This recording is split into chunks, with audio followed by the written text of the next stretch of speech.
गाईस, तर आत्ता good news आहे. तर मी तुम्हाला पहिल्या व्हिडिओत सांगितलेलं की आम्ही नवीन टँक आणले. तर आता बघा माझी टँकमध्ये किती पिल्लं होतात. माझी आई काढतच बसले, खूप होत आहेत. मी या लकी आहे. हे बघायचं हे तुम्हाला दिसत नसतील, हे मोलीची पिल्लं आहेत. थोडं पाणी साफ नाही दिसतं. हो.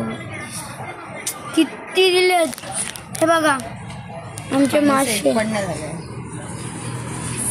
सॉइल मिक्सच आहे. सॉइल मिक्सच आहेत. ते माहीत नाही कुठून देतात, पण आईने बघ हे बघ. गुढीपाडव्याला हे बघा अजून मिळाला आईला. हे बघा किती काढले आईने, खूप काढले. तर स्टे ट्यून. आता मी तुम्हाला नेक्स्ट पार्ट उद्या दाखवेन सॉइल नीट सेट झाल्यावर. Okay bye. किती मासे आहेत ना हे बघा.